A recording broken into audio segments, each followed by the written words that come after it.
Now, it is given that the occurrence of an occupational disease in a certain industry is 10%. Then we have to find the probability that out of 7 people, 5 or more will suffer from this disease. Now, probability of suffering disease, let us say P of S, is 10%, which is nothing but 10 by 100. So we can write it as 0.1. Whereas we are talking about n people, I mean 7 people. So here n is equals to 7. Now I'm taking n as 7. The reason is we'll use Poisson distribution for solving this. And also we know that mean is nothing but NP, which is nothing but 7 into 0.1, which is 0.7. N is nothing but the total number and P is nothing but the probability. Now we need the disease will occur to 5 or more. That is nothing but X must be either greater than 5 or equal to 5.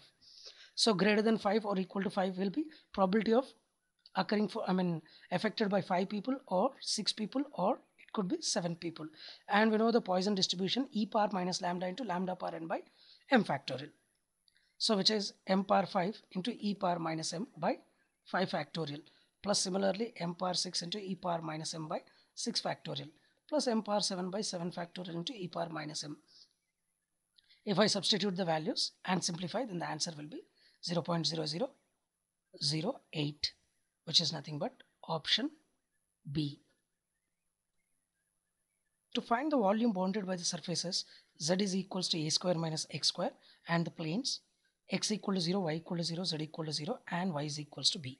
Now, clearly we can say that z varies from 0 to a square minus x square, as the value of z is 0, as well as a square minus x square. Now, if z is 0, then x varies from 0 to a. If I substitute z as 0 in a square minus x square, it varies from 0 to a, as x is given as 0 here. And if I substitute, z will be, x will be a. Now, similarly, y varies from 0 to b. Now we have to find the volume integral. So I'll take the limits as x is equals to 0 to a, y is equals to 0 to b, as well as z from 0 to a square minus x square into dz dy dx, as it is volume integral. So it is nothing but, as x is 0, it starts from 0 to, it is nothing but a, then similarly 0 to b, then similarly 0 to a square minus x square into dz dy dx. If I differentiate, if I integrate it, it will be dz is nothing but z, and z is varying from 0 to a square minus x square. So if I simplify, it will be a square minus x square to dy dx. Now, similarly, if I integrate further, a square minus x square, both are constants because integrating with respect to y. So it will be a square y minus x square y over the limit 0 to b into dx. And if I simplify, it will be nothing but 0 to a, b times of a square minus x square into dx. And this is nothing but b times of a into integration is x, integration of constant. Similarly here, x cube by 3 from the limit 0 to a. If I simplify, it will be 2 by 3 times of b a cube, which is nothing but option B. The given expression is f of t equal to t cube, and we have to find the Fourier expression for this periodic function at 2 pi by omega. Now we know that the function f of t is given as t cube, so the exponent is nothing but 3, which is an odd number. If the exponent is an odd number, then there will be no constant terms in the Fourier expression. So it cannot be a, as there is a constant term, b, c. So the answer is option D. It is given that trace of matrix A is 20, whereas trace of matrix B is minus 8. We have to check the trace of A plus B. Now we know the trace of A plus B is nothing but trace of A plus trace of B. So which is nothing but 12. That is option C. The given differential equation is dy by dx is equals to 1 plus y square, which can be written as dy by 1 plus y square is equals to dx.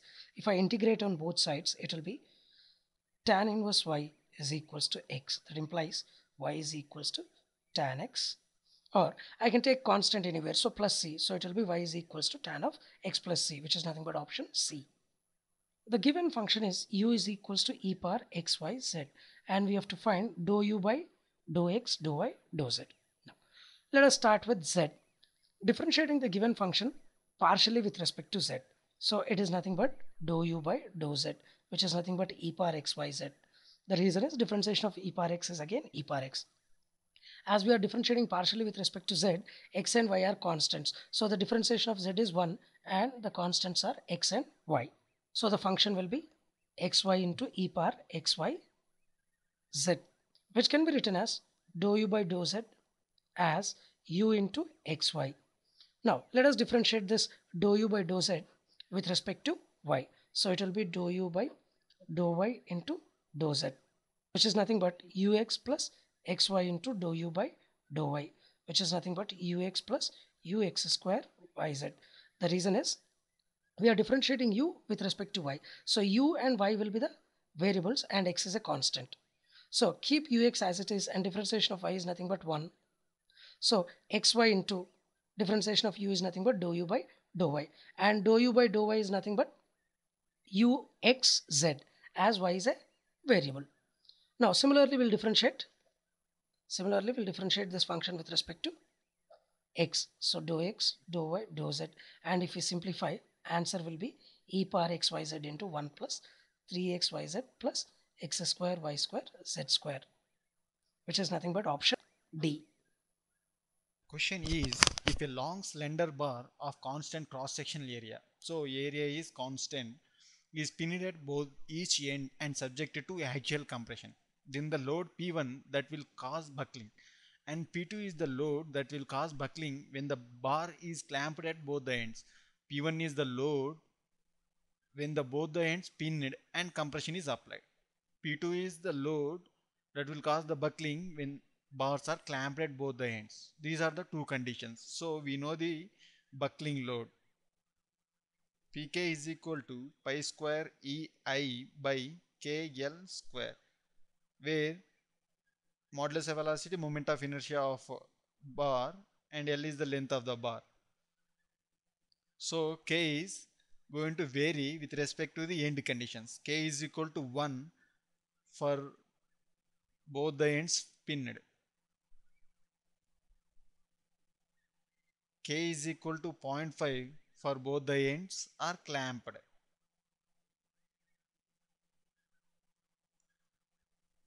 So it is for case of P2, it is for case of P1. So P1 is equal to pi square ei by L square. P2 is equal to pi square ei by 0.5 L whole square. Therefore, that is equal to 4 pi square ei by L square. That is greater than P1. So P2 is greater than P1 or P1 is less than P2. So option B is correct. Then is, if the capacity of electrically operated crane is 100 kilonewton is given and the weight of the crane is given as 25 kilonewton, then what will be the lateral force acting on the gantry girder? We have to find out. So the lateral force acting on gantry girder is equal to 10% of the capacity of crane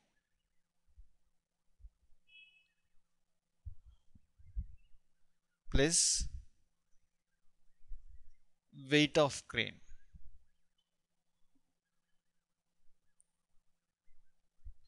That is equal to 10% of capacity of crane is given as 100 kilonewtons per weight of crane is 25 kilonewtons, that is equal to 12.5 kilonewtons. So option C is correct.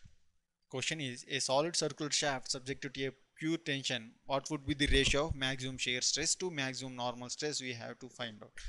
So we know the relationship M by I is equal to F by Y is equal to E by R, or T by J is equal to tau by Y is equal to E by R. From these two relationships, we can find out the maximum shear stress to maximum normal stress, that is going to be 1:2. So option B is correct.